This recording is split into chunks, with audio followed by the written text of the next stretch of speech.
Hello, everybody. This is the Beef and the Deuce podcast. I am the Deuce. Thanks for checking us out on YouTube and check us out on Twitter. I think, Beef, did you put that list up there on Twitter for people? Because I'm seeing a ton of reaction on that. Absolutely, we had to. Yeah, It was a great question by a buddy of ours, Pankin, so we appreciate it. Yeah, we like our buddy Pankin. So it's been good. So we'll dive into that here in a little bit. Yep. So we're going to start. Well, I'm going to start with an OSU question. Big Q for the Beef. I know you're tired. I know you're exhausted, but I don't care. So we're headed into the playoffs, right? Mm-hmm. And does Will Howard have what it takes for a playoff run? To be good all the time for 3 games or something like that? It would have to be for, let's see, first round, second games? Round, third, four games in a row for a natty. Does he have it? I mean, I don't think he played well against Michigan. Does he have it in him? So part of the Michigan game, I'm going to blame on that dude was concussed as hell. Okay. There's nothing that you can tell me otherwise. I agree, but they put him in there. But yeah, and therefore he looked like absolute ass. Mm-hmm. The whole team did, obviously. But I think overall, I think he can do enough to lead the offense down the field for the 4 biggest games of the season, and get us to the promised land. I don't think it necessarily needs to be all him, but I think he will do enough to give us the numbers that we're kind of used to. 200 yards passing, couple touchdowns. That's all we need. So literally all we need. So you're saying he can get us close enough to where a kicker could miss the field goal? Yeah, basically. Okay, I'm just making sure we're on the same page here. Basically. But I think what we've seen and what has been the kind of, I guess the offense that we want to see is 18 to 20 completions, a couple hundred yards, 1 or 2 touchdown passes, maybe a touchdown on the ground, and then get the running game involved. Yeah. Get Quinshon running downhill. Get Travion doing what Travion does best. Get him in the open field. Mm-hmm. And then our defense has been rock solid most of the year, if not the entire year. Keep our defense on fire. We need our defense. Yes. Big time. Keep them off the damn field. Yeah, well. Stop keeping them on the field for the entire second half. Yeah, that'll help. Yeah. That helps tremendously. Especially when you're obviously. playing, your second game where you're playing Tennessee, then your second game would be Oregon, right? Mm-hmm. In the Rose Bowl. So that's big time. That's big time. Yeah. But yes, I think he has what it takes, and I don't think he's not a bad quarterback at all. I think he's very solid. He tends to throw the ball that you scratch your head and go, what? Why? Mm-hmm. If there's a couple of the underthrows, a couple of the overthrows, which, I mean, they're expected. He's not going to throw a 25 for 25 game, especially in these massive games coming up. But he needs to play smart. Yeah. You need to play smart. You need to play disciplined football. Mm-hmm. And at the same time, don't play scared. Don't be afraid to throw if you throw an interception on a deep ball and it's to Jeremiah Smith and it's one-on-one and it's a jump ball, I will take that because you're playing aggressively. You're throwing it to the best player on the field. Absolutely. And sometimes it just doesn't go your way. Right. That's fine. Mm-hmm. But don't throw these, just terrible 10-yard out routes and you underthrow the ball. Or these flares. And it just lays in the defense's hands. Yeah, I mean these flares to the sideline are just deadly. Yes, those are terrible. I mean, you have to throw those on a rope, and if you don't, it's bad. Obviously. Okay, well, I just thought I'd ask that question. I mean, I think it needs to be asked. Oh, absolutely, and I think a lot of it is play calling. It goes right back to coaching again. Is Ryan Day going to play scared? Is Chip Kelly going to call another embarrassing offensive performance? Mm-hmm. I mean, it's at this rate, you kind of have to go for broke. Yeah. And there's really nothing else you can do but do that, because Tennessee is not going to walk into Ohio Stadium and let you just run all over them. Nope. They play in big stadiums all the time.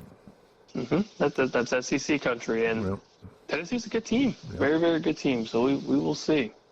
so I forgot about it, but what about, do we talk about Belichick at all? Let's dive into Big Billy. Let's do it. I guess he's got a $1 million out contract. He can just say, here's $1 million and I'm out. Mm-hmm. Do you think he's just going to do 1 year and then go back to the pros? So he signed a 5-year. I thought it was 3, but anyway. I think officially it's 5. Okay. I think the initial was 3. I think the official is 5. Okay. He's not going to coach for 5 years. He's going to be 73 when he starts. He's old. Thank you. But I don't hate the hire for North Carolina's sake. And I think obviously the name of just being Bill Belichick's going to bring in insane recruits. The NIL collective for that university is probably quadrupled at minimum. You think? For investors or alumni or both or whatever foundation that they have. That easily is probably quadrupled. Just because of Belichick? Oh, 100%. 100%. I hope you're right. And I think playing in the ACC, the ACC's up for grabs every damn year. Yeah, but they were not at the bottom of the ACC this year. Oh, and I think a lot of that too was, I think Mac Brown was just kind of done. Yeah. I think the play style, or I guess just how he was coaching, was just, it's old. It's old school coaching, and the team just in general was not good. So a 73-year-old man coming in is going to change all that? Could. It's possible. Well, of course. It's possible. It's very possible. But the downfall to this, I think, is that exact thing. He's 70-something years old. He's never coached a down of college football. And this college football world is wild. Yeah. It's insane. Yep. But I think it's an attractive name to a massive university. And in 5 years, the goal is obviously make a CFP, win the ACC. And I think that's doable. It's not guaranteed, but I think it's very doable with a program like UNC in a conference like the ACC, where it's Clemson. It still could be Miami. Yeah. It could be SMU. Could be Florida State. Could be Florida State if they get their head out of their asses at some point. Well, yeah. But it could be UNC, depending on how the recruiting trail goes and who Bill Belichick brings into his coaching staff. That could be massive. And this is obviously just the beginning of his tenure there. Mm-hmm. So coaching staff wise, it's still being put together. Mm-hmm. So that will make a huge difference. But I think initially, as just a head coach, I think it's a good hire. The age is scary, but I think for a 5-year plan, there's really not much to lose. You're already losing with Mac Brown. Right. But yeah, it was very surprising to me hearing that was actual, legitimate thing. That he interviewed was like, cool, that's great. And then the interview went to a full-blown hire. Right. But I think he brings a very interesting dynamic to the university, to the football program, and maybe even to college football. This is one of the greatest coaches to ever coach in the NFL, if not the greatest. Mm-hmm. That says something. Yeah. So I'd be very curious to see how that translates to college football, because we've seen the latter where Saban has gone from college to the pros, or pros to college, and obviously his professional, time wasn't the greatest. Nope. Urban Meyer's professional time was obviously very bad. How many? And there's many other coaches have made the transition from one to the other. It's really rare. Yep, like Pete Carroll's got a Super Bowl. That's very, very, very rare. Yeah. Yep. But yeah, I mean, it's very interesting. I hope it works out because I'd like to see something a little different. Yeah. Especially in the ACC for, maybe having, different years, year after year. Maybe Clemson, winning this year. Maybe SMU does it next year, vice versa. I mean, the differences in teams winning that division could be cool. And then the CFP obviously being 12 that'd be wild if he made it the first year. Yeah. But yeah, I think overall, I think it's smart. I think it's very smart. I don't think there's really not a ton of risk involved in it. Because, I mean, who else is out there that wants to coach at UNC? Oh, I'm sure. That may or may not have a better resume than Bill Belichick. But he has 0 in the college game. But he has 0. So it's a risk in that aspect. But I think outside of that. Well, I mean, screw it. I mean, see what happens. Yeah. And all he has to do is, put together a coaching staff that's worth a damn. Yeah. I mean, recruits are going to want to play for – young kids are going to want to wear that Jordan brand, wear that Carolina blue, and play for one of the greatest NFL head coaches in history. I mean, that's a recruiting pitch all on its own. And they want their money.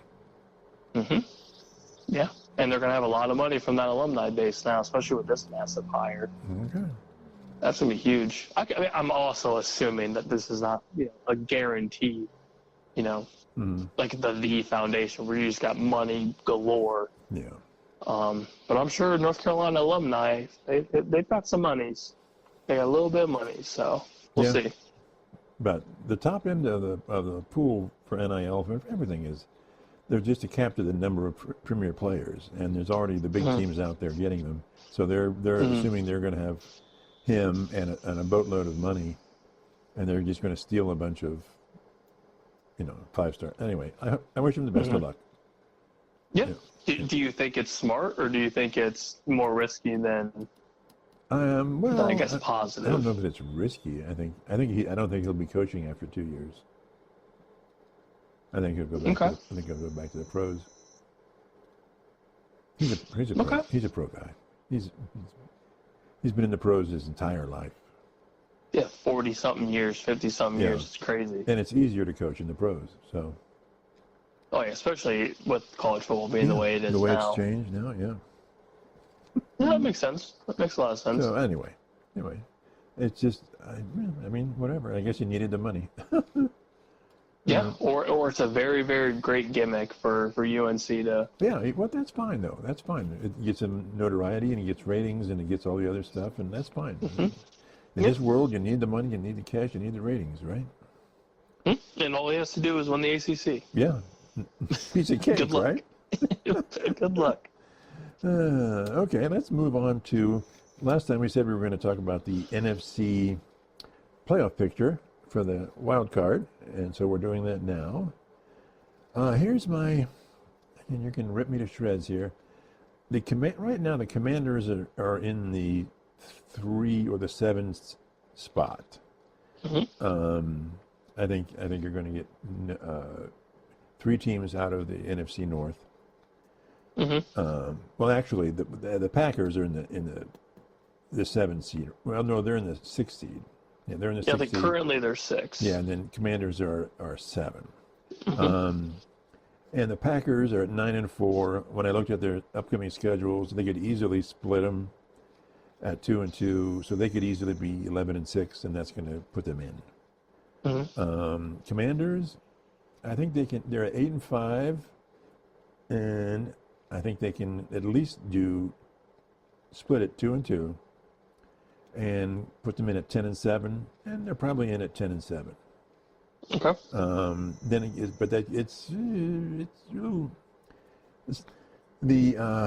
Look at the Falcons here. Of course, the question is who's going to win that division. So I'm just assuming they're going to be second because they're in second place right now. They're at 6-7. They're right on the edge. But their remaining schedule is pretty darn easy. They could easily go 3-1 and come in at 9-8. But even 9-8 is sketchy to make the playoffs, right? They're still out. If the Commanders, especially with the Buccaneers starting to get healthy again. Yeah. for that playoff push. That's gonna be tough. Yeah. So if the Packers are at 11-6, they're in their 6th seed. The Commanders are at 10-7, so they've got to run the table, and it's possible for that. But I think they can easily do 3-1, making it 9-8. Any thoughts on that? Yeah, they would have to hope that the Buccaneers just tank. Totally collapse. Yeah, and that they win the division. The Rams, interesting. That's an interesting position. They're 8-6 right now. So they have 3 games left. I don't know. They could either go 1-2 or 2-1. They've got a. When you look at their schedule, it could go either way. To me, it could go either way. But if they do 1-2, then they're at 9-8. Again, I don't think that's going to make it in. But if they go 2-1, then they're at 10-7, and 10-7 is going to be competing with the Commanders, I think. Any thoughts on that one? Yeah, the Rams have been the last couple weeks have been right. Not even the last couple weeks. The last week. Yeah. They had a massive shootout with Buffalo. Ended up beating Buffalo, which is considered a top 3 to 5 team, depending on who you are. Depending who you're talking to, yeah. And then yesterday's game, which was an absolute dumpster fire. They pulled out a win against the Niners team that is insanely desperate. Yeah, they're in double due. Yeah, so I think they have it's a shot. bad. I think the Rams have a shot I think they have a good shot at 10-7. Yeah, I mean Stafford's playing decent football. Puka Nacua, Cooper Kupp are obviously a crazy good duo. Karen Williams in the backfield. Right. They've got a pretty, quiet but good defense. Yeah. And it also helps that your head coach is Sean McVay. Yeah. I mean, that's obviously a massive bonus. Always helps, yeah. So that'll be interesting. And then in the same division is the Cardinals at 6-7. Boy, they're at the edge. They have a pretty easy last 4 games. Really pretty easy. They could easily go 3-1, and that would make them at 9-8. Again, the ability to go 4-0 for the Cards because they have to play, I believe, the Rams again. And I don't know. I kind of doubt that they can go 4-0. But so I think 9-8 is my best bet for the Cardinals at this point. Okay. Yeah, because I think it's New England's this week. Yeah. Carolina's next week. 2 wins. Yeah. Then it's you said Rams is 1, and then Rams, and then they finish with somebody they should beat pretty easily. Okay. Yeah, that sounds about right. But God, the Cardinals are so hit and miss. Like when they're hot, they're good, but that's very rare. I know. Kyler Murray just plays turnover football, and when he does, it's usually more than 1 turnover. Yeah. They're tough. You're going to hate me saying this, but I think the Cowboys are just done. Yeah. They'd have to run the table to be 9-8, and I looking at their schedule, no. The entire NFC East would need to collapse. There would need to be like some sort of apocalypse. Yeah, I think the Cowboys would be lucky to run out 2-2 at 7-10. I think they're going to be especially with how so bad our special teams are. That's atrocious. Although so damn bad. People are saying that McCarthy will have his job next year. I'm hearing and I'm reading the same thing because Dak Prescott is vouching for him, which is I just don't understand. See, when Dak comes back, he's been injured once, and now he's had this big hamstring. So he's going to be looking like a flapper from Roosters. Ouch!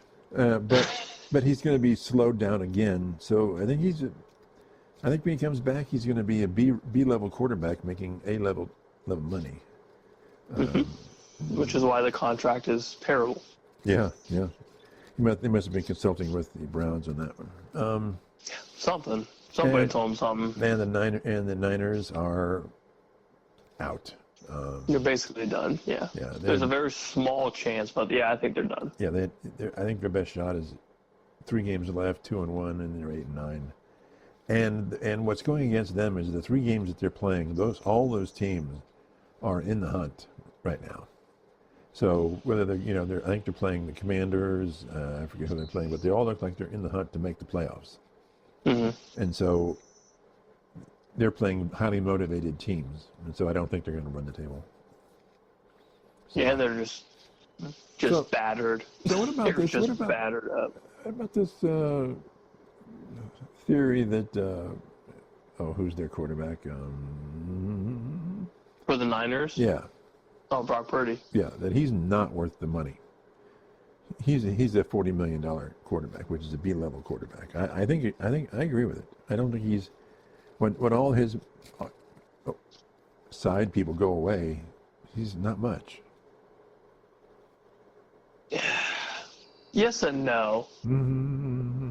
I think he's around like Baker's money, like a 3-year, 30-something or whatever that Baker fine. got. Yeah, but Premier money, $50 million? No. I don't Premier. No, I think if they would have made a Super Bowl or a playoff run at the very least, then maybe. Right. But at the same time, that whole offensive side of the ball has just been so banged up. Brandon Ayuk's out for the season. I agree. CMC played 2 games. Right. But that's Offensive line's banged up. That's my point, though. He can't, he can't take it on his shoulders and win the division. He just can't. And like for that argument alone, there's very few quarterbacks that can do that. Yeah. So, Patrick Mahomes, Josh Allen. Yeah. Keep going. Maybe Lamar. Maybe Lamar. Yeah. And Joe Burrow. Who will be the MVP on a massively losing team? Which is absolutely insane. Oh my God.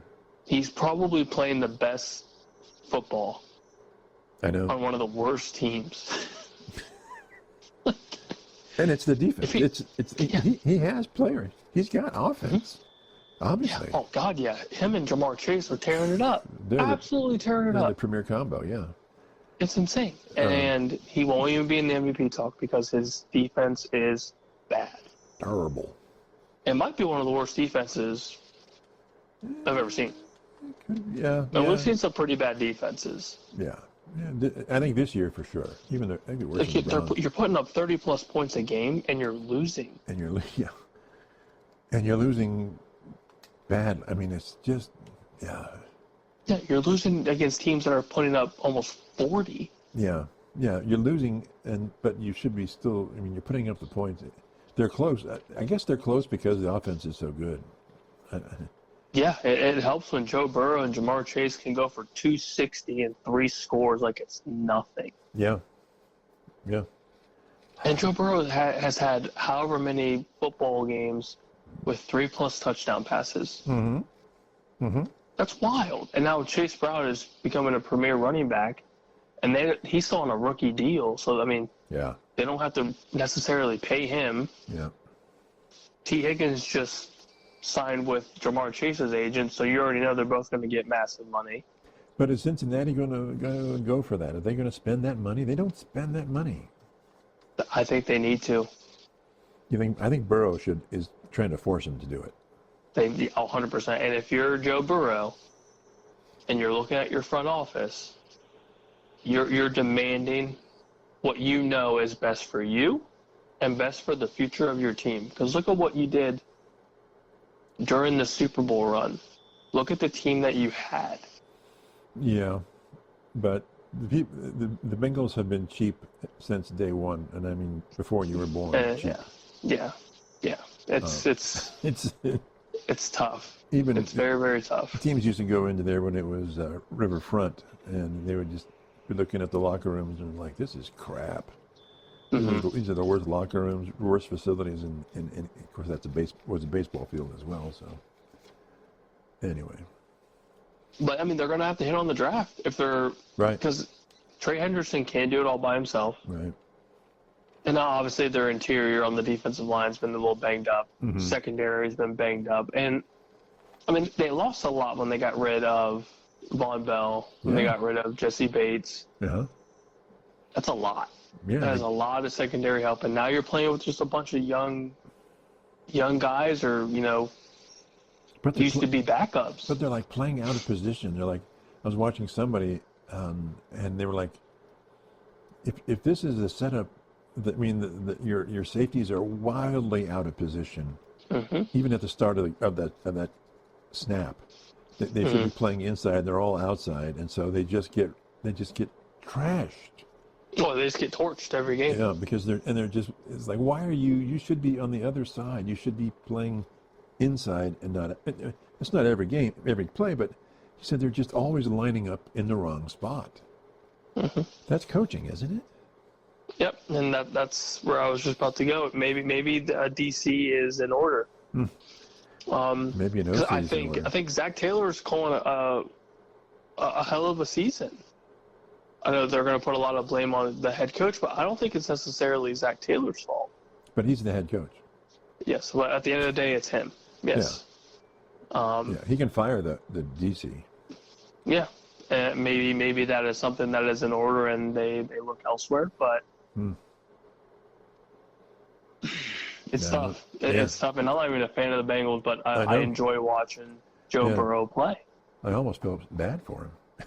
Oh, I 100% feel bad for him. Absolutely, I feel bad for him because he's playing his ass off. Yeah, but then I realized I've got Deshaun Watson in my back pocket. Yeah, baby. Yeah, he's out there in Florida doing rehab. Yeah. Living his best life. Getting a massage. Yeah. What a loser.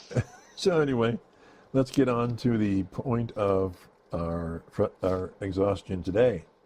You gave me the question of top 10. Well, you had a bigger thing, and I said, let's narrow it down to the top 10 running backs in college since 2000, rather than like 25 or whatever. I'm glad we didn't do that. So I couldn't have done it. So you want me to just do my list, and then you can shred me? Well, let's start with what FanDuel put out, and then we'll try to shred FanDuel. So I think basically that's what started the argument was. Yeah. FanDuel put out this top 50 list, and we're sure as hell not going through 50. Right. But as I'm looking at it, from of course our buddy who sent it, the initial reaction of me was, yeah, this is all messed up. I don't even know who some of those players are. Yeah, and there's a couple where I'm like, yeah, what? No. And if I have to look into what you've done, they make a massive impact for me personally. Yeah. And I know I'm a Buckeye fan, but there was like no Buckeyes, right? No Buckeyes anywhere in the top 25, which is a joke. Yeah. And that is no bias. That is just pure watching football. Yeah. So we'll go through let's do top 10 here, and then we'll just dive into ours, and we'll probably get pieced up by everybody. Okay. Let's go. So number 1 for FanDuel is Jonathan Taylor, which, it's a pretty decent head nod for me. Then it goes Reggie Bush of USC, Darren McFadden, Arkansas, Derrick Henry, the King, Bama, Adrian Peterson, Oklahoma, Monty Ball, Wisconsin, Saquads, Barkley, Penn State, current rushing leader Ashton Genty for Boise State, Garrett Wolf, who I've never heard of, from Northern Illinois. I saw him on the list. Yeah, I was just like, geez, okay. And then number 10 for them is LaMichael James from Oregon, which was a massive stud back in the day. Okay. All right. Hit me. We both talked about Reggie Bush, and we said, well, we'll just start with Reggie at 1. But, man, if you look at Jonathan Taylor's numbers, crazy. Unbelievable. But he doesn't have the national championships. He doesn't have the Heismans and the other glitter and fancy stuff. So, again, how much do you weigh just pure yardage? But if it's just pure yardage, then it's Jonathan Taylor. He's my number 2, and I had Reggie Bush at number 1. And we again talked about Reggie Bush and obviously his insane numbers. But I think I'm going to go Jonathan Taylor 1. Just because of the numbers? Solely, just numbers alone. And I was looking at the accomplishments from 24/7 Sports. They list just under it, like their accomplishments during their seasons. I mean, his list is like a quarter of his section. Yeah. He's got Walker Awards here, unanimous first team here, AP Big Ten here, freshman season rushing record. I'm like, jeez. And you don't think Reggie's got at least that and more? Oh, Reggie definitely has it. Definitely. I mean, but I think total yardage for the time that he's there, from here it's almost 6,200 rushing yards, 400 yards through the air, 55 touchdowns. That's unbelievable. It is. It is. It's really insane. It is. I just went with rushing yardage, so I didn't go ahead. I did a combination of everything. So I went JT1, Reggie Bush 2, which, I mean, you could argue both. So you're blue in the face. I mean, they're both just insanely good. Yeah. My 3 is Adrian Peterson, Oklahoma. Crazy numbers. Okay. Crazy numbers. Played 31 games, 4,000 yards, 42 touchdowns. Just dominant player at that point. Just a dominant player. So he's my number 3. Okay. I had a tough one here. This is kind of when my headaches began. So of course on FanDuel's they have Darren McFadden at 3. I have him nowhere in my top 10. Right, I don't either. I was going between. Here's my 3. Barkley, Melvin Gordon, Dalvin Cook. Okay. And I think, gosh, see, now I'm going back and forth again because it's so tough. Yeah. I think I'm going to go Barkley at 3. Okay. Yeah. Which I feel like nobody's really going to argue that. Yep. Almost 3,900 yards rushing, 1,200 yards receiving, 53 touchdowns. Yeah, total. 43 on the ground. Like, that's insane. Yeah. And then obviously watching him in, the prime part of my football life, there was nobody stopping him. I mean, you're game planning for one person, and he was still just a freight train. Like, you couldn't stop him. And he plays in the Big Ten, and you weren't stopping anything. And I would say he's probably one of the best all-purpose running backs ever. It's pretty impressive. Yep. Okay. My 4, I have so much scratching stuff out and putting stuff in, it's hard. I get confused. Peterson, 4. Oh, there we go. 4, Ezekiel Elliott. He had probably the best 2 years of anybody's football career in college. And his, national championships, and he's just 3,900 yards, 43 touchdowns. It's insanity. And most of that's the first year he was back up to I forget. Oh, Carlos Hyde, who was a great running back too. So that was like he was just on the bench most of the time. So then the next 2 years is when so basically he did almost 2,000 yards every year for 2 years. It's crazy. It is pretty nuts. Yeah. So he's my 4. Pretty nuts. He's my 4. Okay.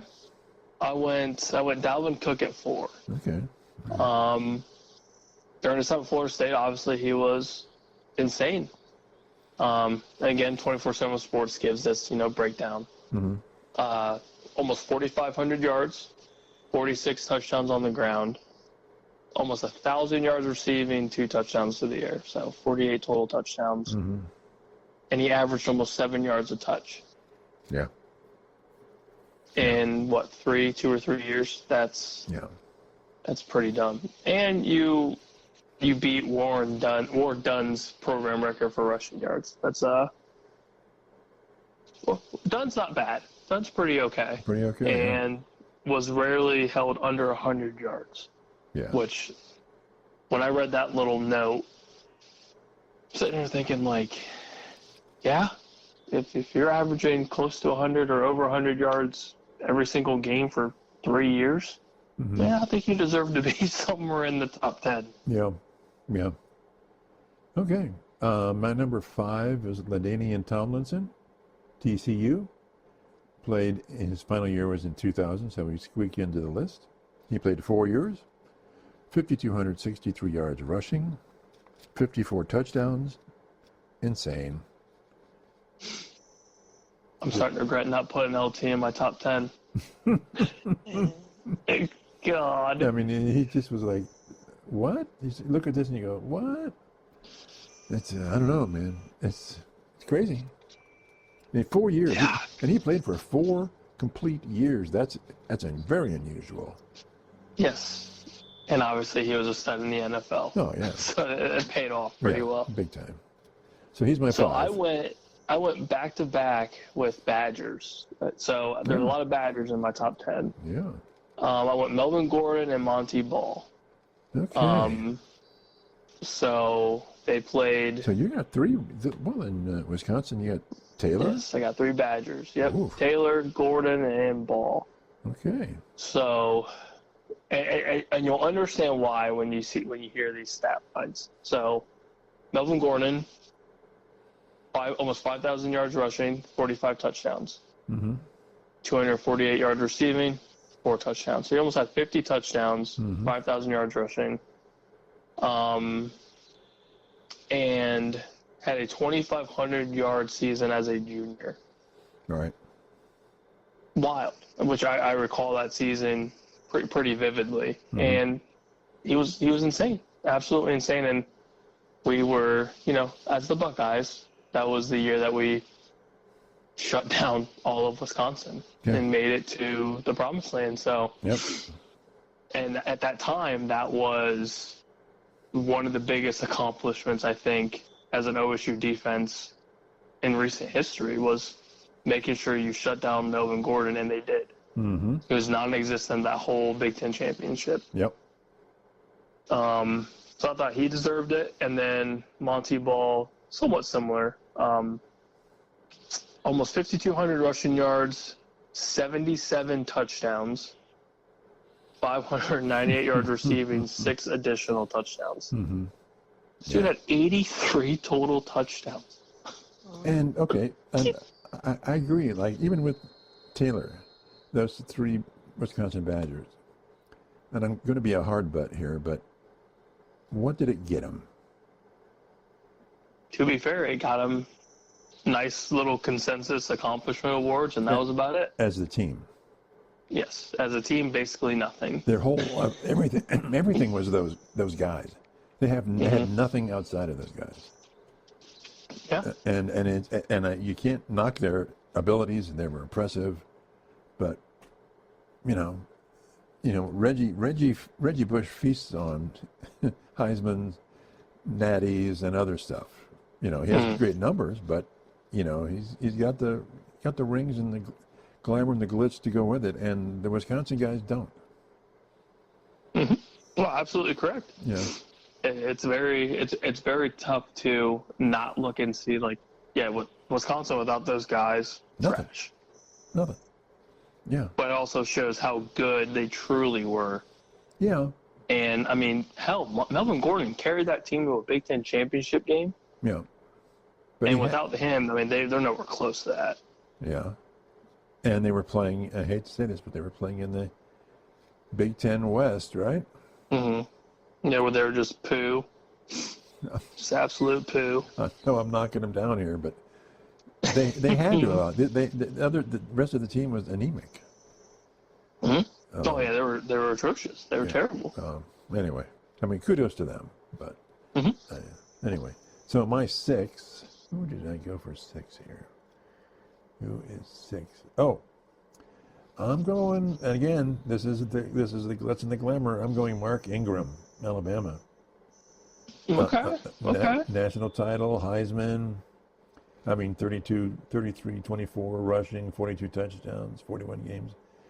And not. I mean, it's great yardage, but it's not like mega yardage. But he's, and it was that he had one incredible year basically. But he got the rings and he got the glitter. He's got the hardware. Yep. He's definitely got the hardware. He can prove it. So that my 6 is Mark Ingram, Alabama. Okay. All right. So I did my 5 and 6. 7, I put AP. I put Adrian Peterson. And, Okay. I mean, pretty self-explanatory there. Mm-hmm. Yeah. So I felt like it was almost impossible to not have him in the top 10, and he's got a little hardware in his college rugby case. So little bit, yeah. I think he's okay. He'll be doing okay. So that was your 8 or your 7? That's my 7. Okay. My 7. Winner of the 2000 National Championship game, Oklahoma Sooners, Quentin Griffin. Okay. At 47-32, 41 touchdowns.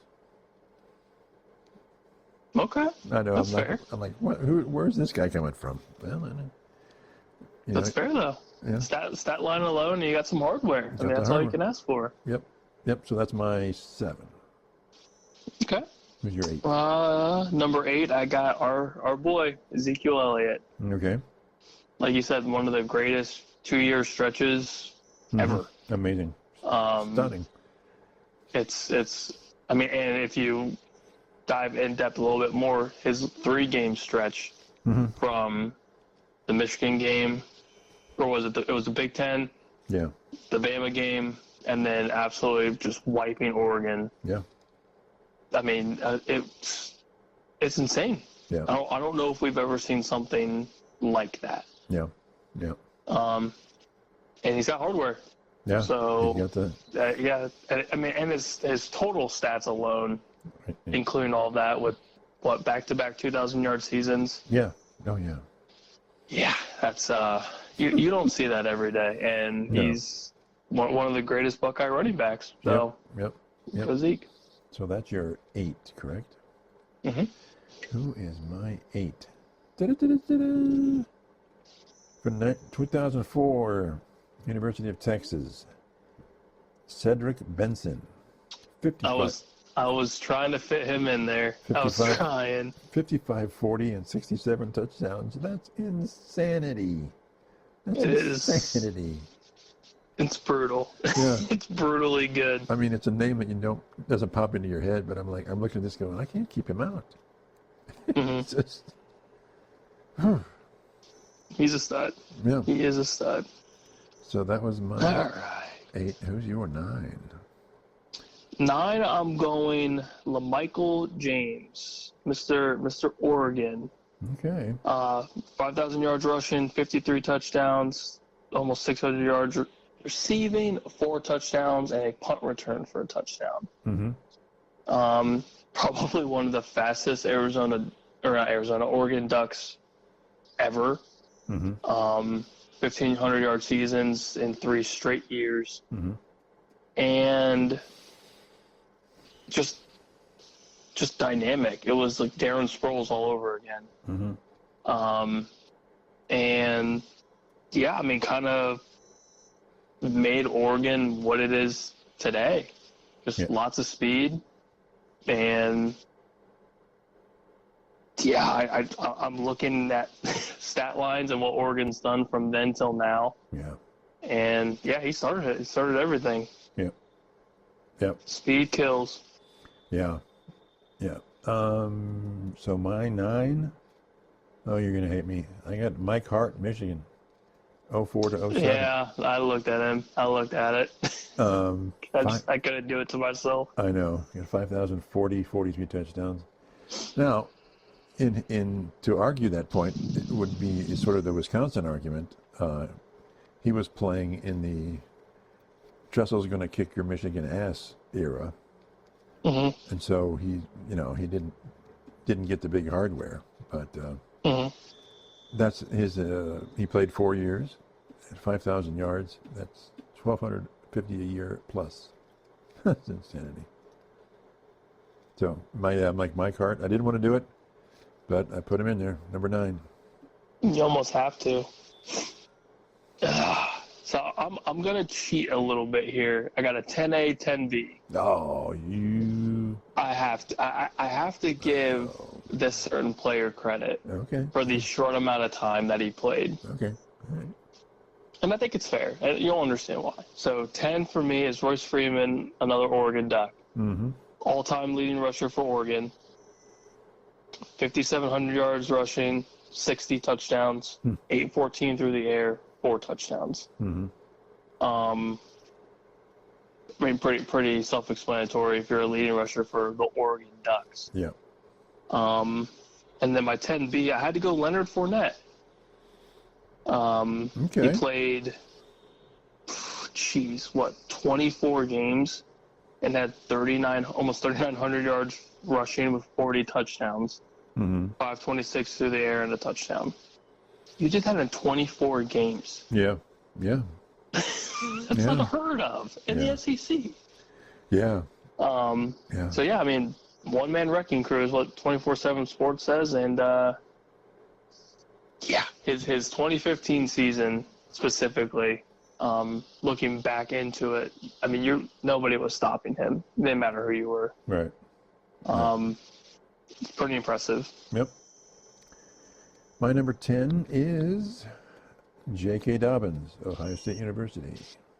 That's very fair. Very fair. Yeah, he put up some crazy, crazy numbers. I tried to not put another OSU guy in, but when I kept looking at the numbers and I kept looking at him and Zeke and going, Zeke should be They're in. very similar. Very similar. Yeah, yeah. And just the amount of touchdowns. But JK's last season, he had over 20. Yeah. Something crazy.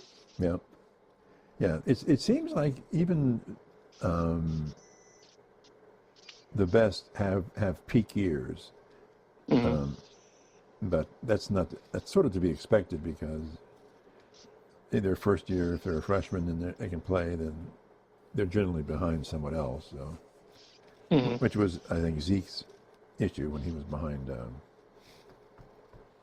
other fellow. I can't think of his name right now. So that's my top 10. Yeah. So who? And I left out Derrick Henry because basically it's I was just gonna say I've got some honorable mentions. Yeah. There's plenty. Yeah. I got Saquon. I mean, Nick Chubb, Derrick Henry, Christian McCaffrey. Yeah. I mean, the list goes on. I thought you'd be upset that I didn't put Christian in there, but I didn't put him in there. The more I thought about it, I was like, he's good, obviously, one of the greatest. Yeah. But if you compare him to everybody else that's ahead of him, like in both of our top 10s, those guys are absolutely better than him. Yeah. And I think, I mean, we didn't even include, Trent Richardson. Yeah. In his prime at Alabama. Yeah. Oh. D'Angelo Williams at Memphis. Yeah. Absolute stud. Oh yeah. Darren Sproles. Yes. Yeah. The list goes. You're it's right. Crazy. Willis McGahee. Yeah. Willis McGahee. I forgot about him. Yeah. Yeah. If we don't shatter his knee, we lose that national championship by 14 points minimum. Yeah.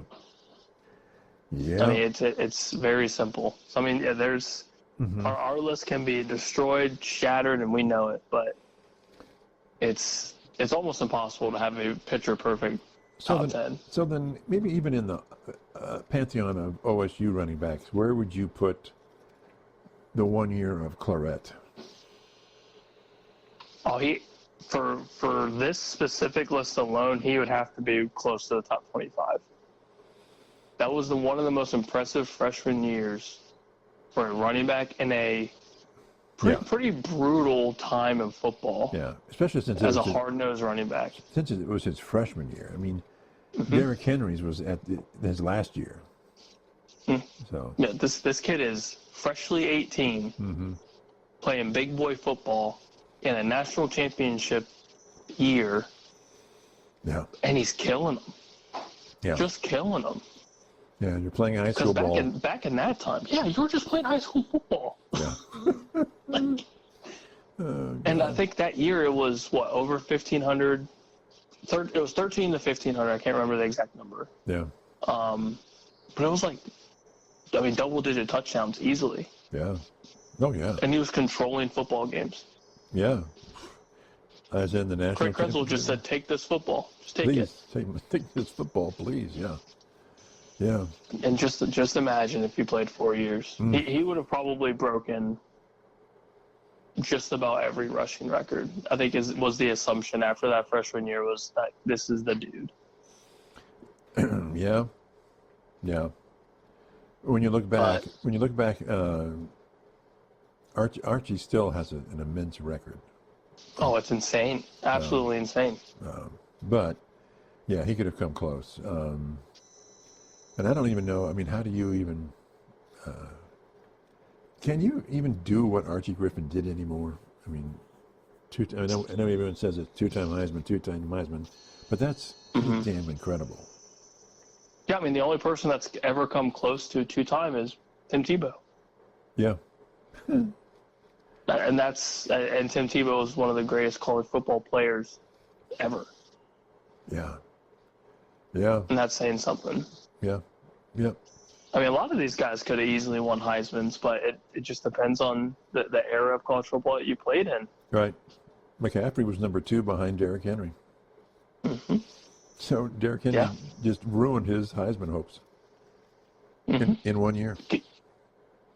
Which is, I mean, and that was the year CMC blew up. Yeah. Absolutely blew up. He Took went over crazy. college football. But Yep. Derrick Henry was just a massive human being running over grown men. Just did it better. Yeah. It's crazy. I mean, I can't believe I know we said it before. I can't believe we've never done this list. Yeah. It's a crazy good list. Yeah. And I'm sure we are 100% wrong in a lot of people's eyes, but it's tough. It's very, very tough. I think when you get, let's say, below, okay, top 5, is it really that controversial? If you look at our top 5? I mean, you could probably swap maybe one or two players depending. Yeah. But I think 1 and 2 are pretty clear cut. Yeah. It's JT and Bush. Yeah. And I've got Peterson at 3. Come on now. Zeke, and then who's my 5? Who's my 5? Oh, LaDainian Tomlinson. Mm-hmm. Yeah, I mean, and you could argue with mine, Barkley, Dalvin Cook, Melvin Gordon, Monty Ball. I mean, the numbers alone are right there. Yeah. Yep. I mean, if you're going on just pure running back stats alone, I mean, Monty Ball is rushing for over 5,000 yards. God! In the Big Ten. I know. Yep.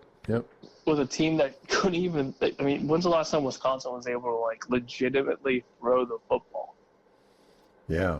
Like, had a star-studded passing quarterback. I mean, it's been a while for me, at least. You know, considering, apparently the Big Ten just released the 25 schedule, and I thought for sure they'd released a couple of years before 24 started, and Michigan was not on the schedule. But now, I keep telling you, there's no way they're taking that game away. Well, I couldn't believe it, but then now it's back on. Mm-hmm. So what about my question about, is this conference and are the mega conferences too big in a strength of schedule sense? Because you can't,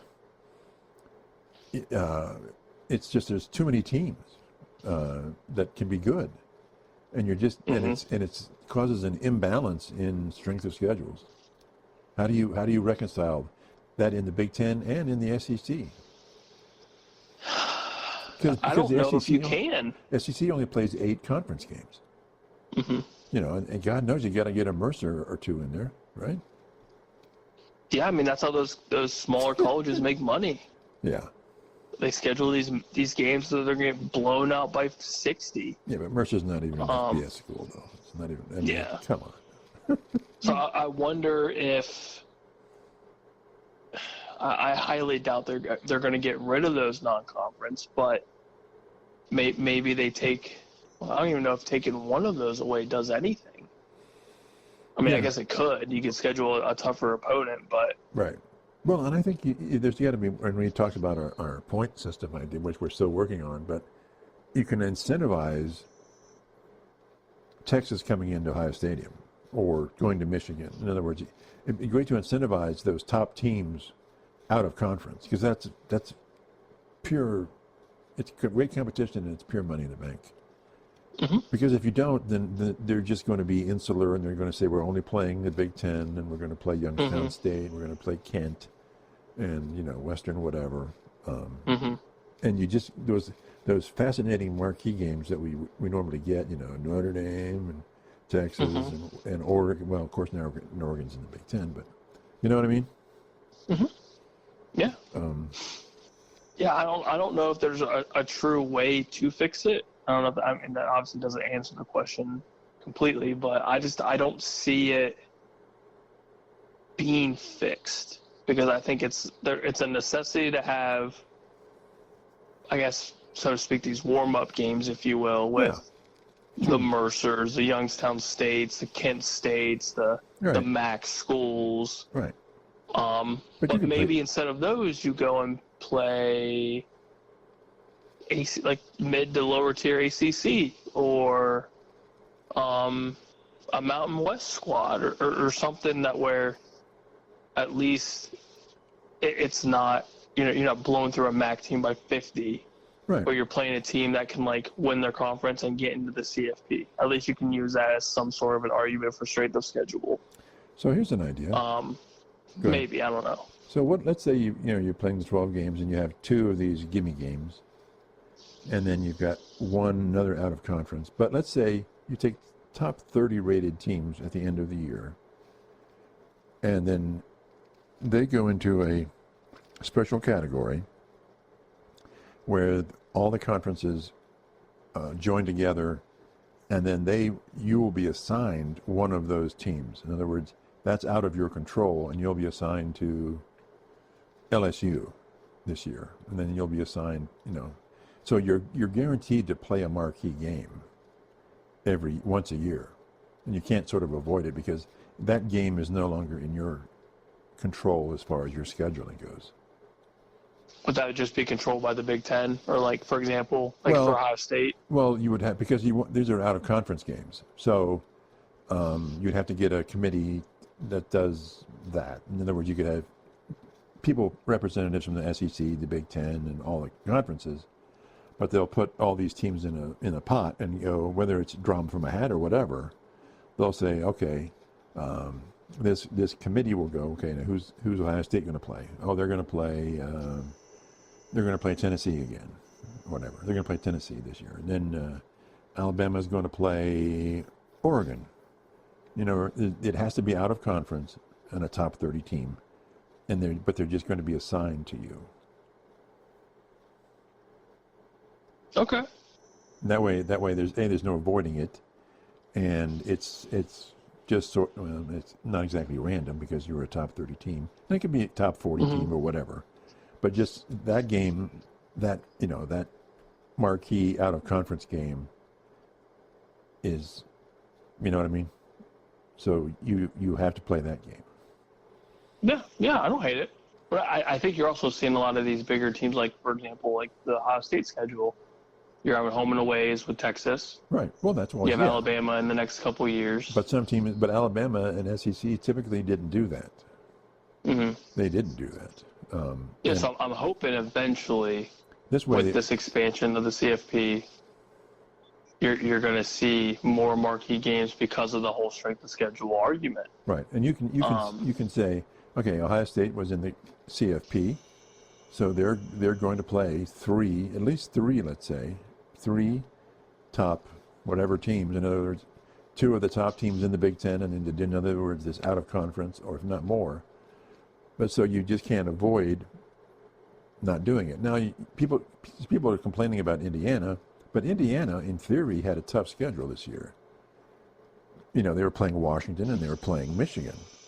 Well, those teams ended up not being very good this year. But that's not their fault. So they scheduled it ahead of time, and at the time, those were marquee teams. Right, and at the start of the year, they're playing Ohio State, Michigan, and Washington. Well, that's pretty tough, right? So anyway, so things at the beginning of the season, you're looking at minimum 3 losses, and then Michigan went to crap, Washington was mediocre, and Ohio State's where Ohio State is. Right, and nobody thought Indiana was going to do it anyway. So God no. So anyway, so that's our rambling on. You have anything else? No, I'm just glad I gave you a headache this time. Payback. Oh man, I guess about a three mugger of a lemonade. Three glasses of lemonade. There you go. Yeah. I do it for you. It's because you care. Yeah, but yeah, we got a good question, and obviously the good old Twitter world gave us some good feedback and some good good opinions. So and you'll be happy. solid. You'll be happy to know all those Twitter responses ruined one of my naps. So You're welcome. Yeah, I know that made your day. Okay. We'll talk to everybody later. Bye.